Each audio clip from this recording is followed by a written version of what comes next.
పంపించలేదు సార్. ఆ గొర్రెలు లేదు లేదు సార్. చదివించాలి కదా, చదివించలేకపోయావు. చాలా సంతోషపడతాను.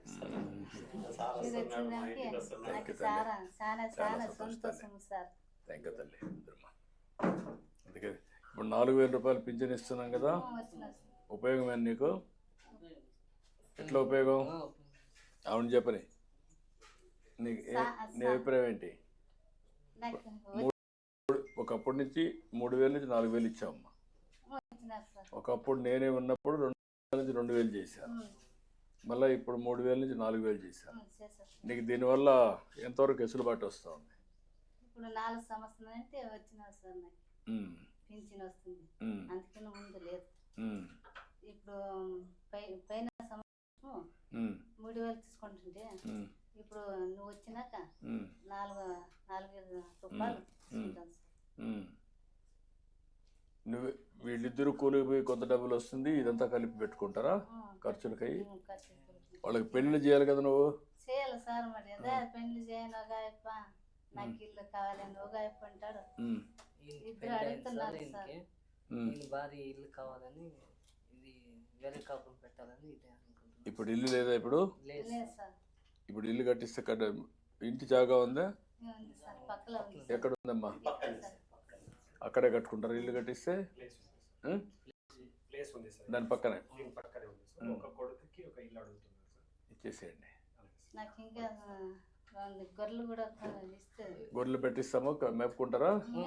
ఇప్పుడు గొర్రెలు పొలాలకు తిరిగే గొర్రెల, ఇంటికాడ మేపుకున్న గొర్రెలు వచ్చాయా? మార్నింగ్ టు ఈవినింగ్ మేపుకుంటారు సార్. ఈవినింగ్ అయితే ఒక కళ్ళం వేసుకొని అక్కడ పెట్టుకుంటారు. అది చేస్తారు. అది ఇప్పుడు కదా, అవి రాలేదా? ఫార్మ్సే అవి రాలేదా? అవి లేవు సార్ ఇక్కడ. మామూలుగా వీళ్ళు బయటికి పోయి మేపుకొని వచ్చి సాయంత్రం అంటే ఇక్కడ గడ్డి కూడా ఉంటుంది కాబట్టి ఆ ఫార్మ్స్ మీకు ఐడియా ఉందా? పెద్దదైన తర్వాత మళ్ళీ దాన్ని పంపించి చిన్నది తీసుకుంటారు.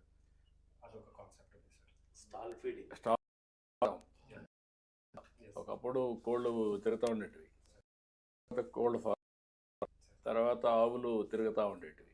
ఇప్పుడు ఆవులు ఇంటి దగ్గర పెట్టుకునే పరిస్థితి వచ్చాం. అదే మాదిరిగా ఇప్పుడు ఇవి కూడా, గొర్రెలు కూడా ఇంటికాడనే ఉంటాయి, పొట్టేళ్ళు అవన్నీ.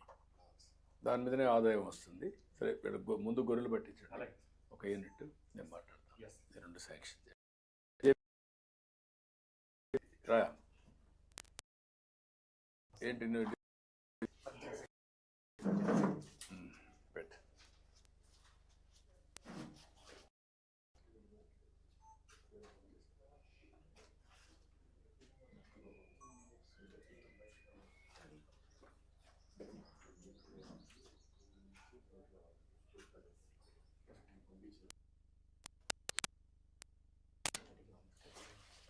సరిగా తుడుచుకోమ్మా.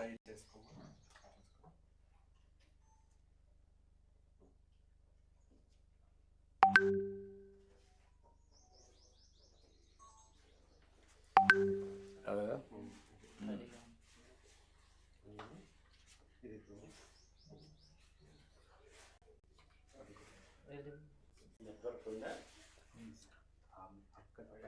ఓకే. కానీ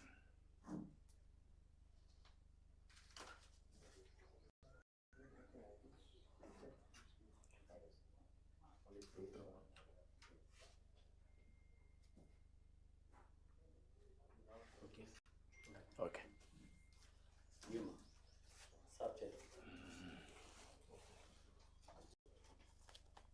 పట్టుకోమ్మా.